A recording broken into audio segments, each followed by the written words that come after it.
Okay. It looks like we are live on Facebook now. Let me jump on Facebook and make sure this is all running.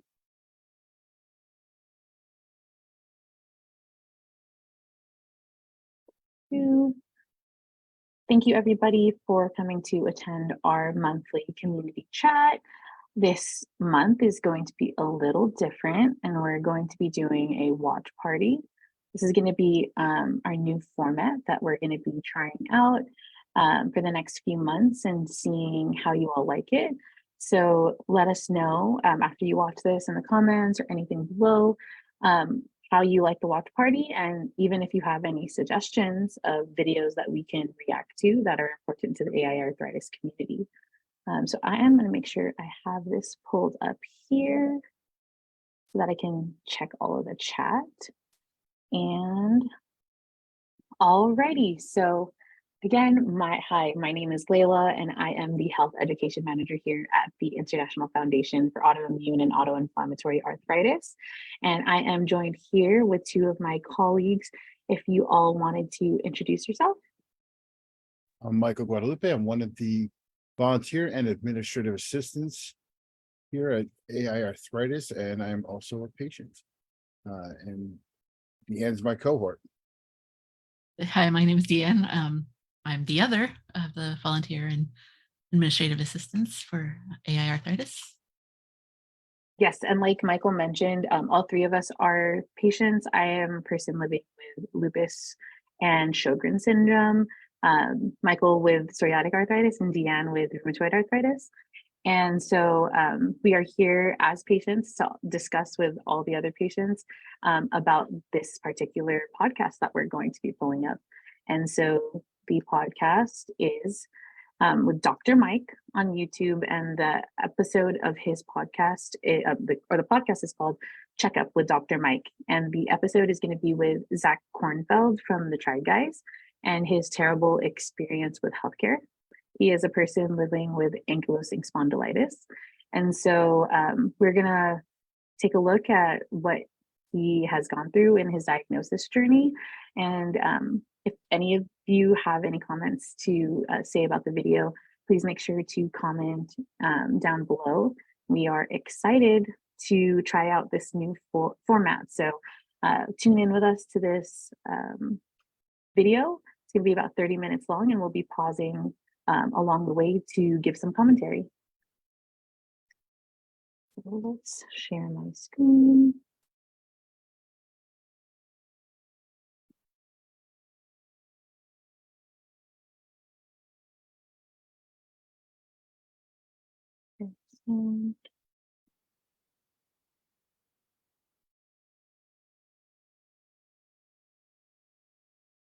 Okay, can you all see this? Great. Zach from the Try Guys almost died before his wedding, and I'm not kidding. What up, it's your boy, Corn Diddy. I'm sorry. Zach is, of course, one of the original Try Guys and master of all things digital, amassing billions of views in a career beginning at BuzzFeed and extending now into a massive media enterprise of his own. And while Zach has had enormous success in creating content for online audiences, he hasn't quite enjoyed the same successes when it comes to navigating the healthcare industry. Zach lives with a chronic pain condition known as ankylosing spondylitis, a diagnosis that took countless years and doctors to come to. On top of that, Zach suffered an accident at his home this year that resulted in him being hospitalized for weeks, putting his wedding and life in jeopardy. I've reacted to Zach's health videos before, but today I wanted to dive deep. So I flew out to LA and invited him to come on the Checkup to discuss not only his healthcare woes, but our issues with American healthcare industry in general. Despite his frustrations, Zach is back on his feet and not slowing down anytime soon. I'm back. Right? I'm back. I'm on the streets. Run for your lives. And the Achilles tendon's in full force. Yeah, you know what's crazy? Okay, so you and I had a talk, and you asked me, like, everything's fine, right? And I was like, proudly like, yes, I don't even need physical therapy. I'm so good. And Mike, I was...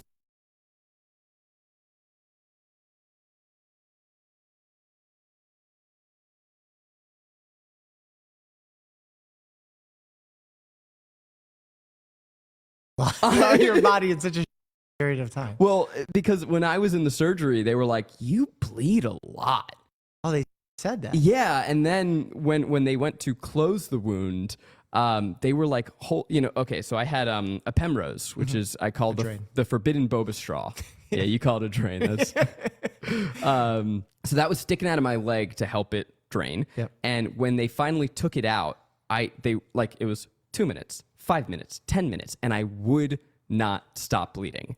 Oh my God. And he's like, this is wrong. Like, I just cut a suture. Like this, there's nothing That it should keep bleeding. Like this. Yeah. So then they cauterized my wound, which is gross. It smells gross too. It smells crazy. Yeah. You're laying on, you're laying face down because it's the back of my leg, and you just hear like, tss, tss, and you smell. It's not even bacon. It just it goes right to burn. Okay, so wait, they singed your wound and then it stopped bleeding, but now they're exploring potential Yeah, we're past the elevator factor pitch. 5 deficiencies or something.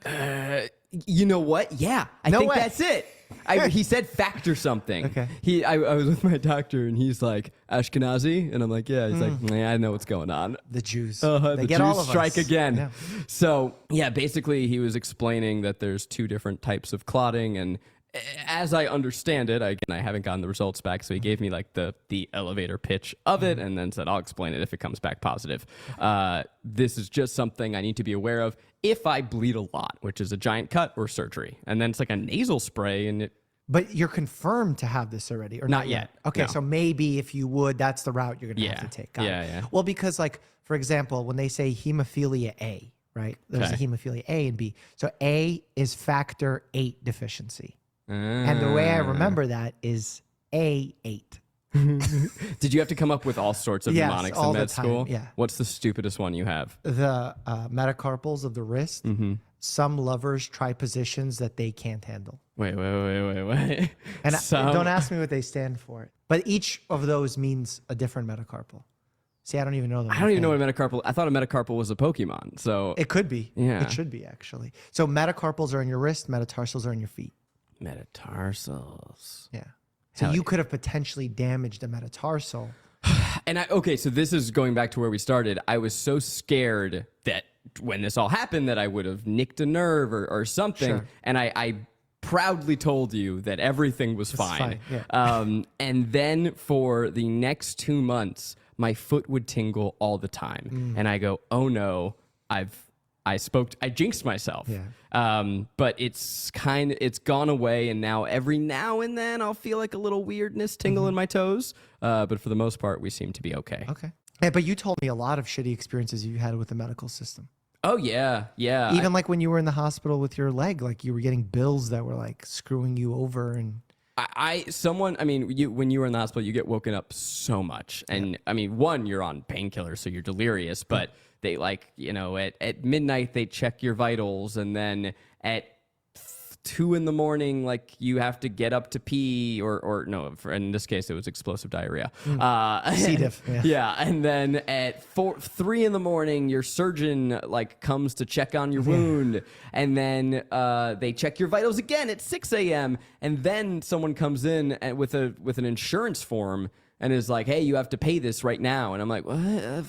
Okay, just sign whatever you just leave want, me bro." alone. And just tell them to bill your insurance company. Just always tell them to bill, and they're gonna be like, "No, you should just." I don't care what you say. not signing anything right now. Not of sound mind. Don't do it. Because I hit my out of pocket. Wow. And I don't like. I'm just so used to like people pleasing. Like when they tell me to pay, I'm like, okay, sure. Yeah. Like I've never hit my out of pocket, so I didn't know what that was.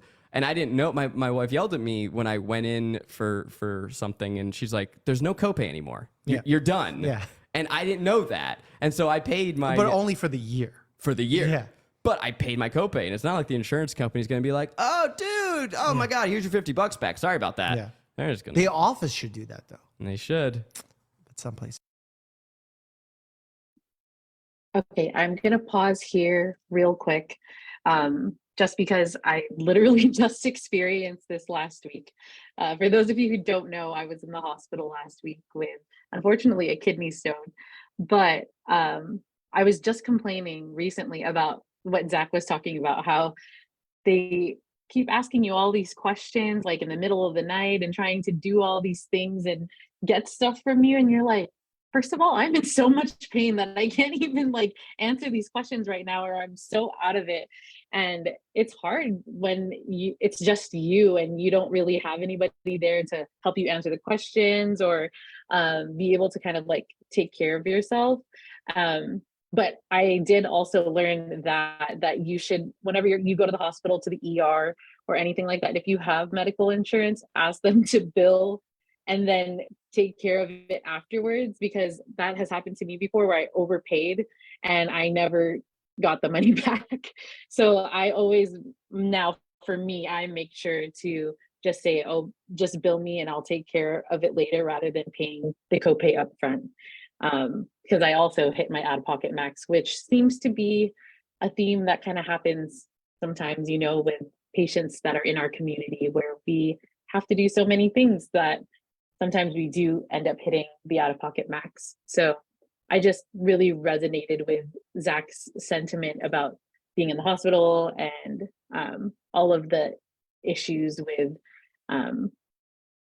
billing and how to deal with that while you're in the hospital. Yeah, and that's just a real good rule of thumb. Go ahead, Dan. I just love, you know, hitting that out of pocket by like March.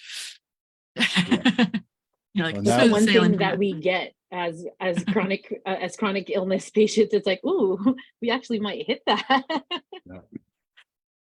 Yeah, no, we're pushing, and I was gonna bring it to knowledge use empowerment, but we have copay accumulators, and we're working on.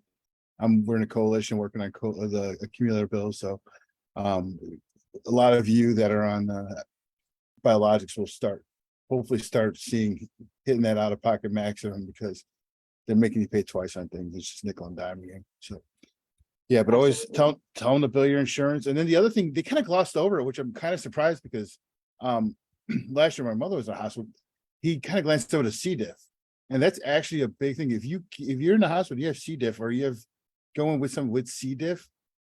Yes, it's hard to transmit, but they have but there are a lot of complications with that, and especially those of us with autoimmune diseases, and we're taking Enbrel, or we're taking another biologic, and it's knocking down our immune system.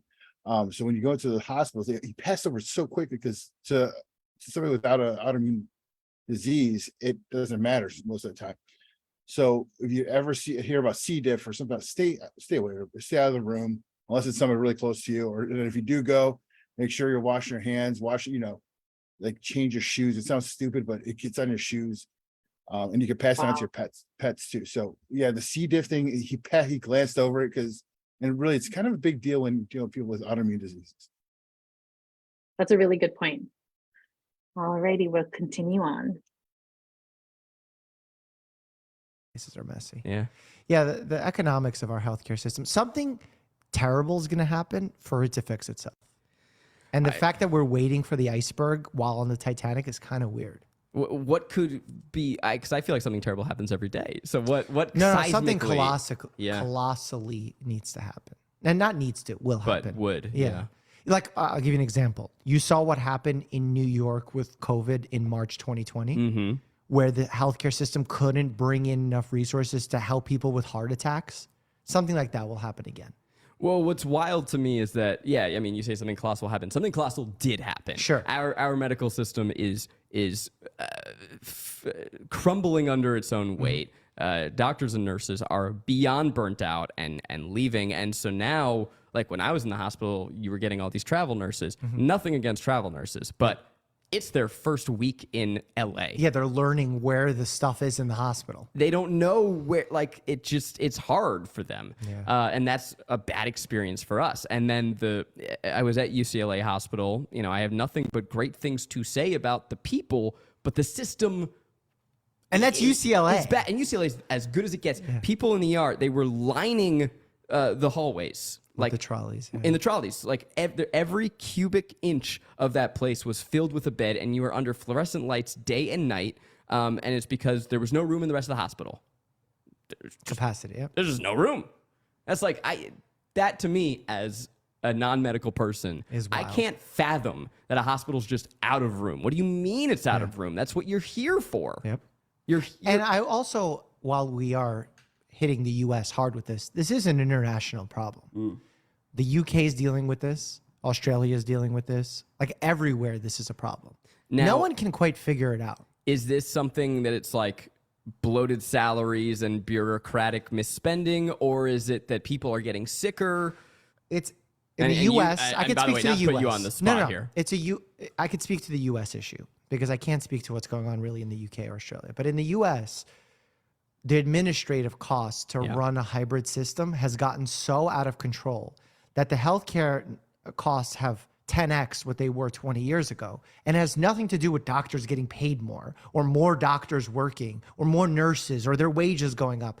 It's for every doctor, you need like 10 staffers to make sure the insurance pays and to make sure that this pharmacy actually dispenses the medicine and a front desk administrator to make sure that they pay their copay. And it's like, So when you say hybrid system, you mean all of the bullshit that it takes to go from the doctors doing their job to whatever insurance entanglement to sign off on this. sort of. When I say hybrid system, like in Canada, they have a universal healthcare see. system. In the UK, they have a universal healthcare system. Here, we have sometimes government-funded healthcare programs, Medicaid, Medicare, but then we also have employee-backed healthcare. But then we also have private healthcare. And that sort of hybridization means when you come into my office, I have no idea as a doctor what you have to pay because there's so many friggin' different things. Versus in the see. UK, you know what's going on. Right. And then, of course, anytime this is brought up, any universal health care, there is the fear that having universal health care means I will lose my ability to the incredible private health care Sure. that I, But rich person, want. It's not like universal health care is like a one-size-fits-all solution either. Look at the UK. They're struggling with their universal healthcare system too. It's crumbling under debt because someone has to pay for that too. Sure. So the taxes need to be raised and people don't want their taxes raised. And it's like, who pays for it? And it's like, okay, the billionaires, but then the billionaires move their money elsewhere. And now you can't tax it anymore. And now it's not coming into your system. And it's like, holy shit, this is so complicated. I'd rather react to medical memes. It's so complicated and it's so unbelievably important because we're all going to go through this. Yes. That's why anyone who thinks they're like, oh, I'm taking supplements, I will never need to deal with this. You're wrong. You're fucking wrong. Everybody Sorry. is going through this. Yeah. I just wanted to touch the fact that I like that they brought up like Australia and the UK and Canada and their different health systems.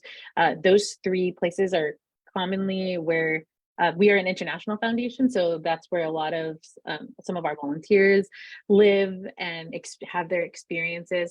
I just wanted to share the experience of one of our volunteers that I spoke with about healthcare in Canada.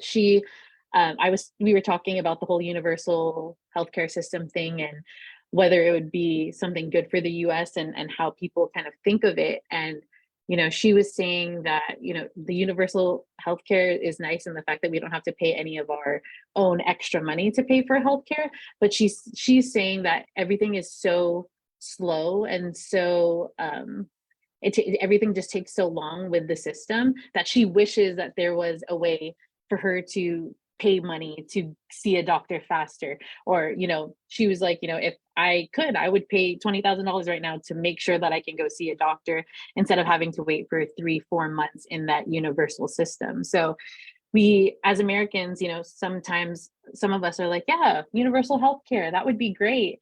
But her story really made me think about that again. And I think, you know, one size fits all is not going to happen for any different country, but it's very interesting and important for us to see the struggles that other countries have with something that we might think that we want. So my little take on that. Either of you? The grass is always greener. I've talked to, that's what I'm seeing with our international volunteers, that they're having trouble getting healthcare in the socialized healthcare systems. And please don't fight about the socialization. I don't care. I said socialized, just meaning as a collective. People are as a collective putting together a social net, a social safety net, which is fine. That's what you choose. It's fine. But our one strong point is the fact that our doctors in our hospitals are for profit. So they will, if there's a customer that can provide a vet, they're going to provide a bed. And usually sometimes the only things that get in the way get in the way are like like Dr. Mike said, insurance companies, where you have to actually bill them, get the money from them, and so forth. So yeah, the bureaucracy is kind of slowing it down. So it's not, like he said, it's not the people, not the nurses, not the doctors, and then people misusing the ER system as well. So that's the other half of it. And unfortunately, some people have to misuse it, I should put, into where when they really have a flu or something, they're going in because they will get health care there. When we should be able to find a way to make urgent care system like that more accessible.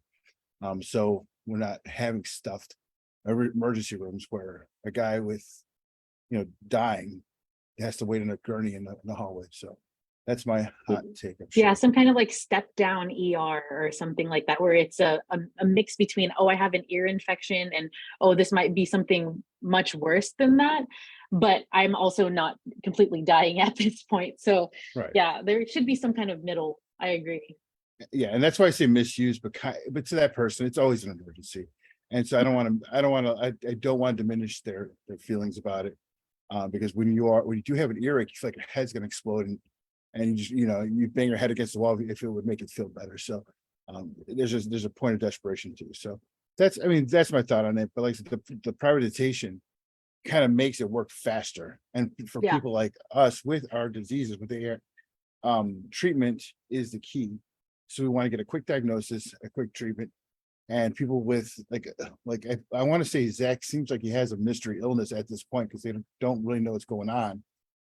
So when he's waiting months to get treatment and a diagnosis, it's not helping him. His joints are gonna start breaking down a little bit faster without the treatment. Definitely.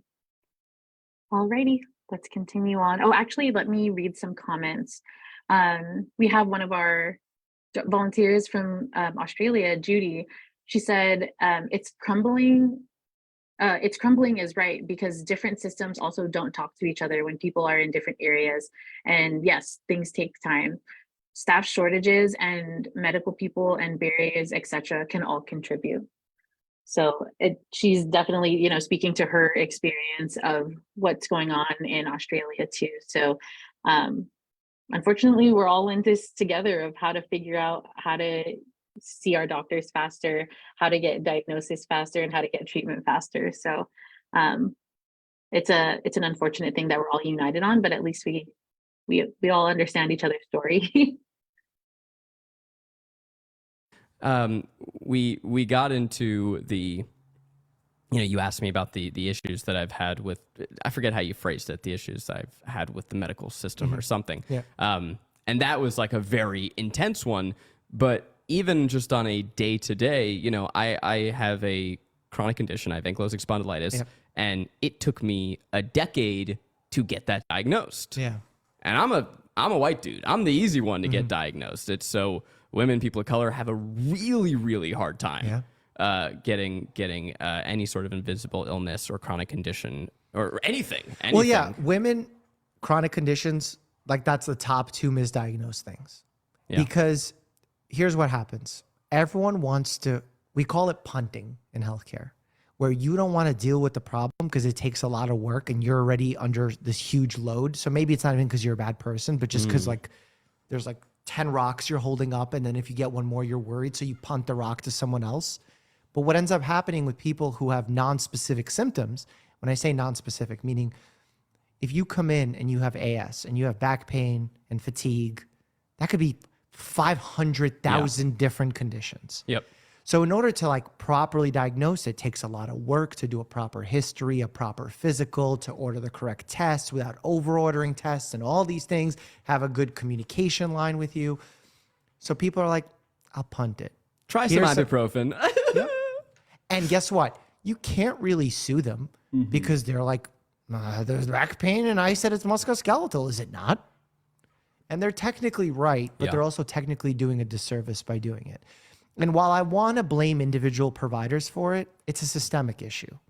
And a lot of times this goes into the issue of gaslighting, where it's easy to villainize physicians or even nurses and say, they give women bad care, or they give people with chronic conditions bad care. If they're set up to fail by the system, how can we blame them? If the research on skin conditions were only done on people with white skin, how can we blame doctors for being bad at diagnosing dark skin colors? They weren't trained. Sure. So like, yes, they can go the extra mile. It's and a do systemic issue as much as it is a personal one. Yes, exactly. Yeah. And that goes across the board, whether we're talking about heart attacks in women, the skin color issue for dermatologic conditions, diagnosing and spending enough time with a patient for autoimmune or chronic conditions. All of that yields to really bad care. And you know what that leads to?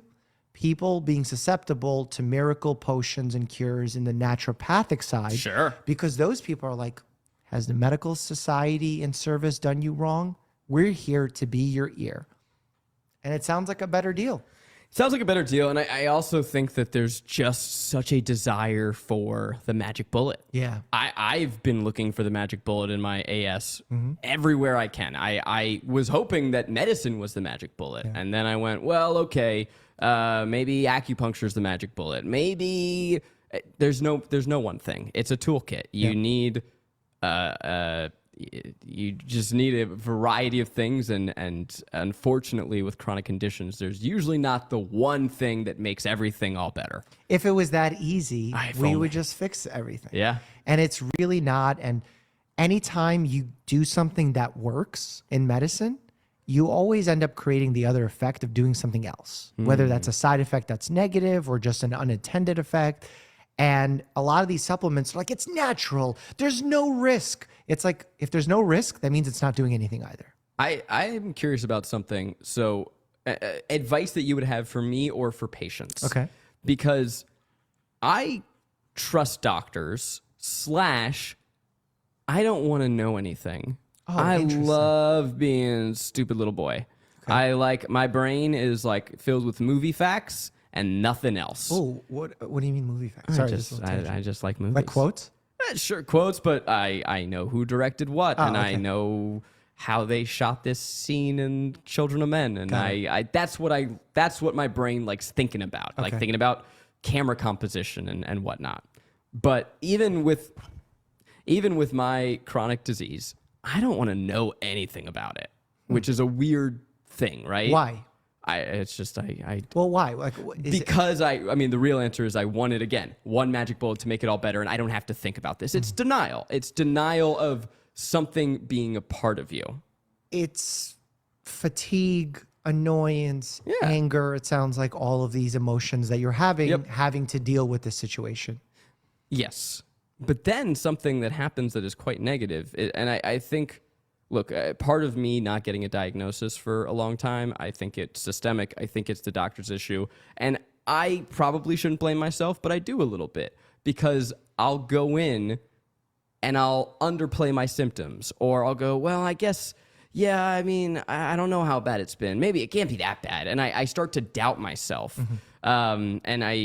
It took me getting to just this unbelievable breaking point until I snapped and, demanded an answer. Yeah. But it was years of being told, like, oh, it sounds like you have a bad back. And I go, oh, you're right. Yeah, you're right. I don't work out enough. That's why I have it. I had this pain. It's not something worse.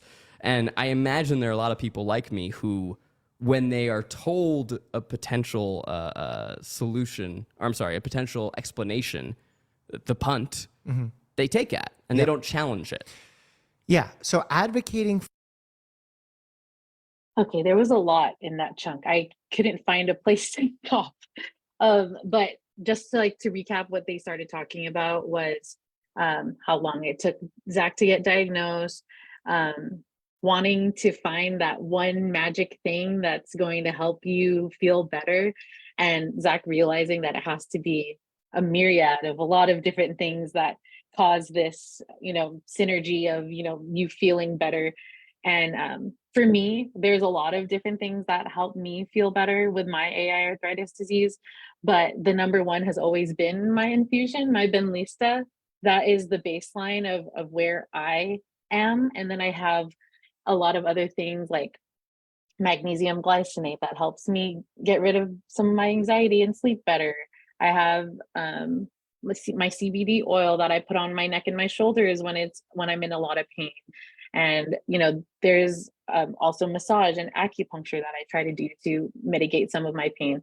Like Zach said, it's just a lot of trial and error in order to find something that works for you sometimes. And like he said, it's annoying, it's tiring, it's frustrating, and it quite honestly makes me pissed off sometimes that I can't find something that helps me, but it's a struggle.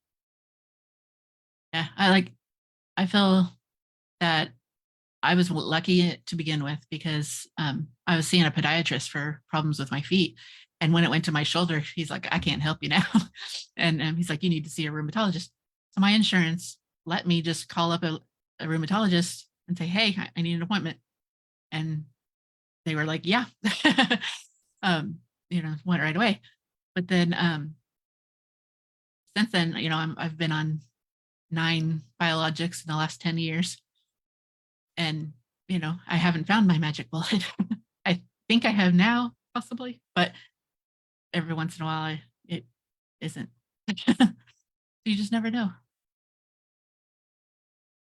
I just think he had brought up a point, Zach had brought up a point about how sometimes you minimize what's going on with you. And that's a common problem, especially when you don't think anything's wrong.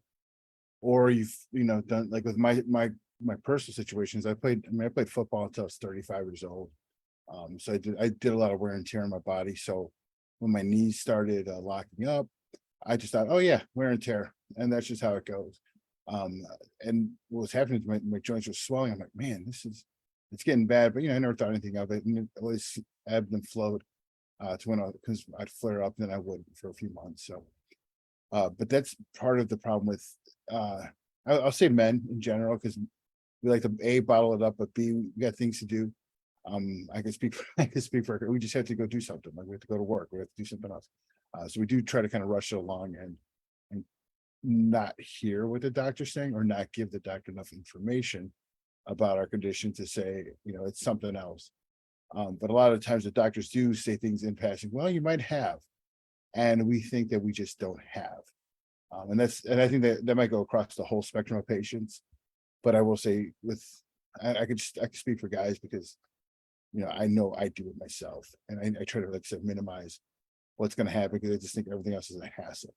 So I did that for years as well. Yeah, absolutely. They talked a little bit about like gaslighting and like Dr. Mike talking about the punting of, yeah, go try some NSAIDs, go, just take prednisone. There's nothing really else we can do, or whatever, they might do, instead of going into detail of what you may need. It's a sad reality that happens to so many people, and we see it every day with people trying to get diagnosed, where you have to go to 1, 2, 3, 4 different doctors before someone actually takes you seriously. And sometimes I just feel so hopeless that there's not a way to prevent that. Like there's just some people that are going to get it and some people that don't. And you have to play the lottery to figure out which doctor that you're going to get to try to fully understand you. And that's a little disheartening for me personally. Because I feel like I'm the type of person that's super into making sure that I advocate for myself, and I'm super prepared, and I do all these things. But sometimes right when I get to the doctor and I think I'm prepared, and they're like, it just doesn't seem like anything's wrong with you. And then you're like, so is it me then? Am I the one that's conjuring all of this up in my head and gaslighting myself? So yeah, it's totally frustrating. Yeah, one time I burst into tears when they're like, I don't know what's wrong. And I'm like, I just burst into tears, and he's like, what's the matter? At least that means that it isn't this bad thing that we were looking at. And I'm like, but you don't know what it is. Like, yeah. Yeah, the unknown is sometimes more scary than the known. And like you said, there was a lot to unpack here, and it also has to do with the knowledge, people's knowledge of the healthcare system, because not too many people have knowledge. Like just Deanne just kind of mentioned it. She expected to have to get a referral or something because she probably had an HMO at some point. And a lot of people do start out with HMOs at their first job or second job just because they're cheaper to get. And when you're a kid, you're broke. You know, when you're young, you're broke. So you opt in for that HMO because you're seemingly healthy. So and then you can move on to a PPO, and people just need to educate themselves on what they have as far as insurance options, B doctor options, and see, just taking the time, knowing when to take the time to go see your rheumatologist. And that's, I think young people don't see that because, I mean, let's face it, when you're young, you're scientifically proven you're invincible. So, that's the problem. I think half the problem is that you think you're invincible and you can get away with it. So. For So yourself, I'm- just as equally as I'm going to continue on. I'm going to see if we can get through the rest of this without stopping unless there's something pretty remarkable in it. And then we can kind of wrap up towards the end. I want to advocate for systemic change, I equally advocate for individuals to make change on their own. Because just like a really simple example is my friend was getting his apartment renovated and he had painters come over and give him a quote to paint the 3-bedroom apartment that was like 1,500, 1,600 square feet. They said 60,000 and he paid it. I'm one of those people, by the way. I would not pay it, but I'm like, I guess that's how much it costs. Yeah. But and like, he's like, I just wanted to make sure that they would do it right, and I didn't want to underpay them. But guess what ended up happening? They still did a shitty job. He still had to call them back. They didn't show up. So like, as much as you want someone to take it off your hands or the system to do a better job, ultimately, no one will do it better as much as you. Yep. And that sucks because that's kind of how life is, but you got to do it. It's like arming yourself with the most advocacy and knowledge, even when you don't want to do it, is ultimately like going to give you the best outcomes. No matter how nice the system is, no matter how good your doctor is, you or your loved one advocating for you is going to give you the best outcomes. The most important mental shift that I've had in my medical treatment, but all throughout my life, is that no one is responsible for you except you. For you. Yep. And look, man, I want to just be a little baby boy. Oh, that I sounds know, so I know. great. I agree. I want mama health doctors to mom and dad to just take care of me. And I go in and I say, I got the boo-boo. And you just go, well, here's the boo-boo gun. Like, I trust the doctor. Doctor's going to do everything great. But you can't. You can't. It's not to say you don't It's not appreciate saying- doctors. No, but it's saying you have to question. you have to question. So don't be a cynic, be a skeptic. Okay. I like I think that. that's a good approach when it comes to, that's how I treat like novel treatments, because when it comes to something new being discovered, everything new initially sounds a little wacky. I mean, the first person to advocate to wash hands in between performing autopsies and delivering babies was killed for his thoughts on that. Killed. From the what? The YouTube video coming soon. I like that. Yeah. From what? The anti-soap legislation? No, doctors saying like, what do you mean you're telling us there's invisible things that we're putting on patients that we're killing them? And they try to lock him up in an insane asylum and tortured him, beat him, and he died. Wow. So yes, every idea is going to sound a little wacky. So you have to be skeptical and put that idea to test, but it doesn't mean that you're a cynic that anything new that sounds interesting or miraculous needs to be instantly not believed.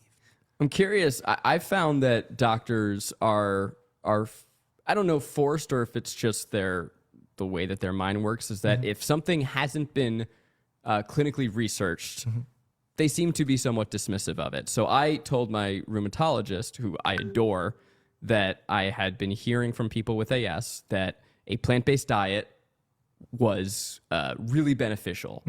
And he was like, oh, well, you know, it can't hurt, but there's no, like, he wouldn't tell me that that was a good idea. And I don't know if that was because I can't tell you that's a good idea because it hasn't been researched. Yeah. I think that's part of it. Yeah. I think doctors, we're trained to be like, there's an evidence level rating for everything. And if it doesn't have one, we really shouldn't recommend it. And then you'll have the other end of the spectrum where they'll recommend anything and everything just because their expert opinion, they think it works. And I'll tell you, the most dangerous mistakes in history have come as a result of bad expert opinion. I mean, George Washington was killed because some expert doctor said we need to balance his humors. So they made him bleed and puke and have diarrhea, and they killed him. I don't know this. Yeah. That would have been way more exciting to learn than like chopping down the cherry tree. Right. That's what we talk about on the YouTube channel. We have a video how every president died. How do you feel about things like acupuncture? How do I feel about them? Like Yeah. I've used acupuncture successfully. Yeah. But then I've also used acupuncture where they damaged my nerve in my hand. Ooh. And it was like a really big problem where I had serious neuropathy. Oh, that's not good. That's actually probably good that that happened because it shows that, again, acupuncture is not 100% safe, which means that it doesn't work in some cases. Sure. Because anything that works has side effects. So I had a side effect from acupuncture. Yeah. But I've also had it work. I'll have someday. It's one of those things where acupuncturists have tried to explain it to me, and I'm like, I don't. It sounds. What you're telling me sounds crazy. I'll tell you. But then I have effects, and I'm like, well, I woke up this morning and I couldn't move my neck, and I went to acupuncture, and now I can move my neck. Yeah. So I don't care what's happening. It's not uniform. Like when you go to check your blood sugar, there is a uniform rating of what's normal. And when it comes to either acupuncture education or knowledge, it's not uniform what's happening. You go to one acupuncturist, they do needles in this area. You go to another one for the same problem, they'll do it in a different area. Right. And it's not very universal versus if you come to me and you're a type 2 diabetic, I have guidelines and I'm like, this is the first medicine that I start. This is the second medicine that I start. And if your sugar's still out of control, we start insulin and here's the dosing regimen. But acupuncture is kind of like whatever that person wants. Right. Sure. So I think that's where we run into issues, even with testing it. They do sham acupuncture, but like, Sham. So like in order to compare if something works, you have to do a randomized controlled I study. see. So one group has to get the placebo. And the placebo is like some people think that they're getting acupuncture, but it's sham. It's like a sticker. So that's kind of cool. That's fun. So they have tried doing that, but it's never ideal. So it's hard to test some things for Yeah. sure. My idea when it comes to those things is alternative medicine can be something to try if it's not high risk and it's not telling people to go away from something that is proven. Yeah. No. That's where I think it can live. My take on it all is supplemental as well. Like Yeah. I'm not going to throw my medicine away Yeah. because I'm, doing X, Y, or Z. But if that can be an additional tool in my toolkit, amazing. And if I can then get to a place where I feel so amazing because of my diet and my exercise and my treatments, And you can whatever, wean off of it, maybe I yeah. can wean off of the medicine.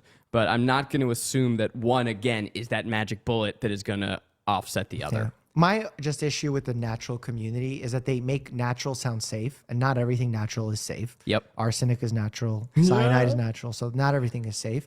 And then also you have people who become predatory in the space. Yeah. And they start promising miracle cures, and they're like, oh, I can do acupuncture and boost your immune system and help you sleep better. It's like, can we start with the neck spasm and like focus on that for a second? There is I believe it was in India, a man with ankylosing spondylitis was stung by a scorpion. Don't do this. It cured his AS. No, don't do this. I'm going to tell you to go to the. It cured his AS, and so the doctors were like, cool, but what do we do with this information? Sure. Because you can't, you talk. study the that's scorpion. natural, but that's poison. Yeah. And you can't ethically try that.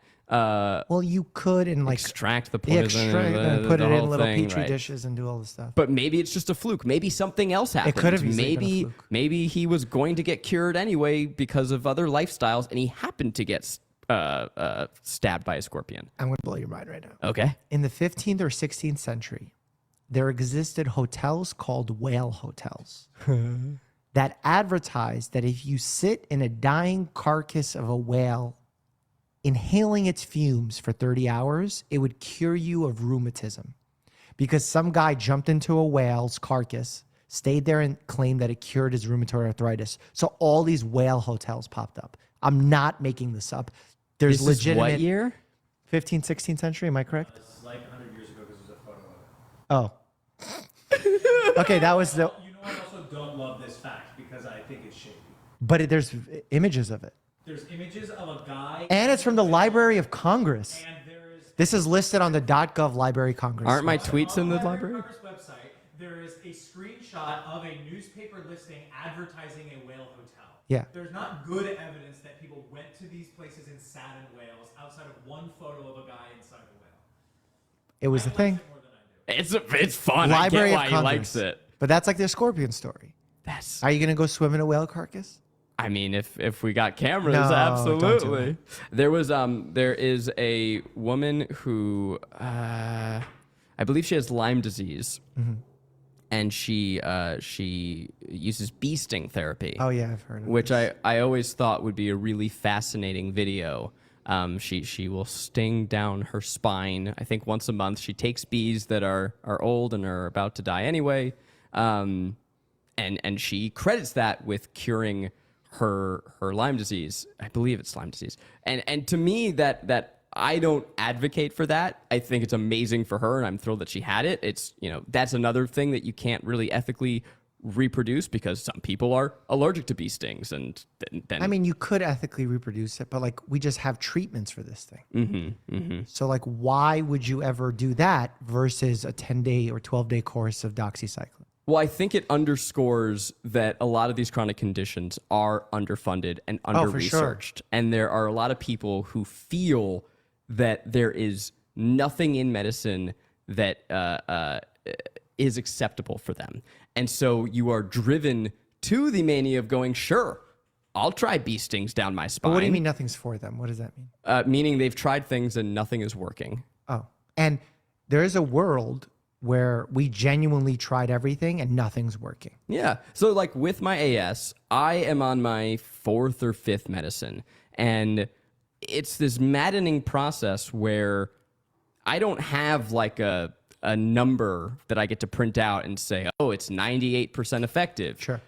We can look at the progression of the disease and go, okay, well, it's not progressing anymore. We can look at my inflammation markers. But it's really like, how do I feel on a day to day? And I still have pain. Yeah. And I have to kind of remember, how much pain did I feel last year? It's very subjective. I think this is less. And they always try and say on a scale of 1 to 10, how much pain you have. I'm telling you, if you're in pain, you're always going to say 8. Maybe you'll say 7 because you want to leave a little bit of room. But then I'll like cut your arm open. You go, okay, no, that's 10. Yeah. And then you stab your toe. That's 10. Like 10 is 10 is also subjective. And it's also subjective per person. Per person. Yeah. So the whole number scale. And your mental health impacts how you feel pain. Yep. And experience pain. I hate the number scale. I understand its necessity, but I hate it. So anyway, my point is, for me, in that process where my medicines weren't working, absolutely I would have let a bee sting me, because I'm just looking for anything. And if something has worked, and that's a shame. It's a shame that this stuff isn't better funded. And that's the thing, like, it is funded. There's a lot of natural remedies that are actively being tested, and our government actually does a lot of funding for it. And it's not sexy to hear about a study that proved something didn't work, so it doesn't make it down the path. I apologize. I meant that the medicines are underfunded. Like, AS is a pretty well-researched disease, but they're still working on it. And compared to, it's just not a lot of funding going around. AS and the medicines you're taking, these are the #1 profit-driving drugs in the nation. I didn't know that. Yeah. So all the immunomodulators, those are the most expensive drugs in terms of profit generating, because what they do is they don't allow them to go off patent like they do in Europe to make generics. It's really hard to make them. Right. They change their formulas around to keep them on patent a little bit longer. These are targeted at people who will take them for the rest of their lives. Yeah. So you don't have a choice but to take them, but you also don't have a lethal condition. So you will live a full life. So you're going to need these for 150 years that you're going to live. Exercise is like the only thing that helps. Diet Really? and exercise. And of course, I say that, which is a huge disservice to modern medicine. No, my medicine is hugely important and helps a ton. But no, I did a year journey where my goal was to gain 20 pounds of muscle. We'll call it 20 pounds of muscle. It was about maybe 5 pounds of muscle and 15 pounds of softness. But I changed my diet. I went mostly plant-based. I cut out all these inflammatory foods. I was working out 3 times a week, which for someone as lazy as me, huge life change. Amazing. Okay. Were you happy with what was going on? Oh, yeah. Okay. Yeah, and I felt amazing. And I hit my goal, and I dropped off a cliff. Oh, no. So I'm now trying to get back into the swing of things, and it's But when you were slow-moving. doing, like, I'm curious why the drop off happened. Did you not enjoy the exercise and all that, or you were just like, I need to hit the goal, and that was the goal, and then you hit it, and then it kind of got boring? Yeah, I mean, it's just habits are really hard. I'm not an athletic person, so I never enjoyed exercise. It just has never hit for me. But I did a lot of habit stacking, which is something I picked up from all those like productivity podcasts. Okay. Tell me about those because I don't know what that is. Okay, so habit stacking is the idea of combining something you don't like with something you love. So an easy example is every time I work out, I'm going to have a Hershey Kiss, right? It's like, this little thing I love. But I decided to give myself something more high value. So weirdly, I binged the show Succession with working out. Ooh. Which is a weird show to work out to, but it freaking worked for me. I don't know. Kendall You Roy, were walking? Or no, running? I don't run. So what was the exercise that you were doing? It's all low impact, like weight. So So you do weights while watching Succession? That's tough because that's not an audio only show. No, and so I would have to rewind. It's not the best show for this. I've told Colin and Samir I listen to their podcast while working out. That's one that I like. Podcasts are a lot easier. Yeah, a lot easier. But yeah, you do like your push-ups and you consume it on a phone. No, on my TV. Okay, I'm gonna stop here because we are running out of time and I want to be able to unpack a little bit of the rest of what they were talking about. I think one thing that I really want to highlight is the reason, why we do what we do here at AiArthritis is to get patients involved with education, awareness, advocacy, and research. And that's a lot of the conversation that Dr. Mike and Zach are talking about is one, making sure patients are empowered to understand their diseases and help make decisions for themselves and do the best that they can for themselves. But also, like Michael said before, learning about the healthcare system, being able to fully comprehend what's going on with everything that's going on with your disease. Because it's tough to understand and it really does help from learning from other patients. And so I really want to highlight a lot of our work when it comes to this. Michael spoke a little bit about Knowledge is Empowerment, our program that educates patients on more public policy and advocacy issues. But as you can see, because it's just public policy doesn't mean that it's not something that you might not be interested if you're not interested in politics or anything having to do with Washington, D.C. or the government. It really is just equipping patients with the tools that they need to make informed decisions about their healthcare. So I want Michael to talk a little bit more about that and how this all kind of ties in, because I feel like a lot that they were talking about is things that will be discussed in Knowledge is Empowerment. Yes, I was chomping at the bit on this one because, public policy doesn't have to be about politics. It really isn't. Last month I was able to speak to my House of Representatives, member representative, my congressman, and I was sitting there talking to him. I'm like, listen, this has nothing to do with the politics back and forth. That's why we didn't talk about it in another forum. We actually went and sat down. We had the opportunity to sit down and talk with him when he's on recess. And we talked about step therapy. We talked about the copay accumulators I was speaking about earlier on this recording. And we spoke about, and the way he spoke about it was that he actually can relate to some of it because he was a judge at a point and he dealt with step therapy in that position as a judge. Most people go through most people with our diseases go through step therapy, unless you get lucky and hit your first drug and you don't have to go through step therapy. Good for you. But you will deal with step therapy. Most of us will deal with step therapy. Like in 2 weeks, we have a whole webinar coming up about step therapy. We're lucky enough to get a couple of really good guest speakers. We haven't exactly figured out who and what yet. We have possibility of 2 great guest speakers for this policy plan. So we want to share that with everybody. So again, policy is not politics. Policy is just policy. It's just that. We want to correct policy. We want to make policy. I hate to use the word fair because nothing's fair, but it's as good as we can get it for our situations. Balancing what we have to spend versus what we can get. Because Dr. Mike actually hit on another part of it because he talked about patents and whatever else. I think a lot of our problems would go away with reforming the patent system. But again, this is policy, not politics. And you can it doesn't matter if you're left or right, you can get and talk to somebody and they'll understand you, even if you're at the opposite end of the aisle. It's a human issue, not a R or D, or if you're outside the country, if you're, I don't know, what is it, Tory, or I never remember these, but I try to keep track of everybody else's, but it's hard. But like I said, they have different parties. You have usually have a left and a right. This is not about politics. Our group is just about educating you about, like, right now we just had a webinar about precision medicine. We'll have one about step therapy. And then we have accumulators coming up, and we also have life quality. It's called quality. It's a life value assessment. So we have things that you can learn and you can bring to regular conversations with your friends, or you can bring to Washington, D.C. if you ever want to talk to your senator or your representative or their health advisors. So we do run that every 2 weeks. You'll be seeing it on our website, and I'll be pushing it out more to our volunteers. And if you'd like to volunteer, help us out with the Knowledge Equals Empowerment, let us know. We have resources on our website.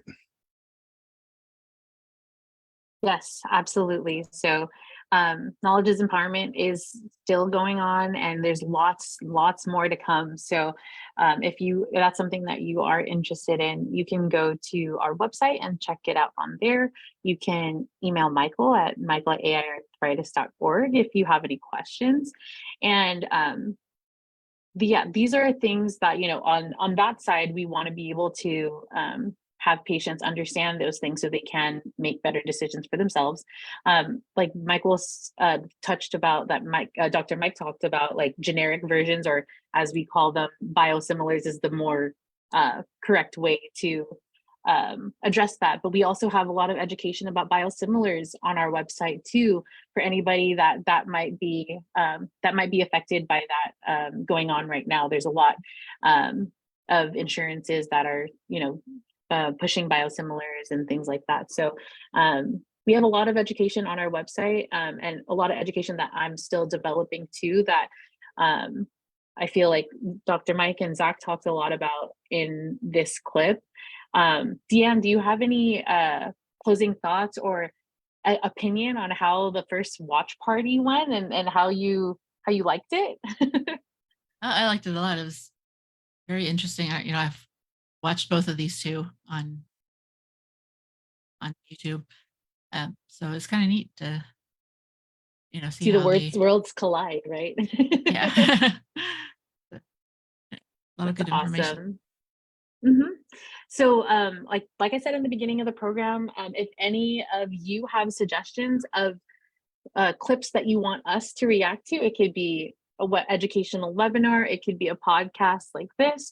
There's a lot of influencers in this space that we want to be able to react to their content, uplift them, have them, come and talk to our audience and things like that. So we are really hoping for these community chats to grow in that way and be able to get more people on here to discuss these great topics like this. So I am going to, it's exactly 6 o'clock. So we gotta head out of here. Thank you all. Thank you, Michael and Deanne, for being here and for chatting with me today. And thank you for everybody else in the chat who had contributed. Tracy, Judy, some of our longtime volunteers are always so dedicated to helping us. So thank you both for being here, and any other volunteers that I might have missed that were in the chat also. So alrighty, we will see you next month on the 15th, and we will get some promos out to see what that watch party will be about. Alrighty, have a great night, everybody.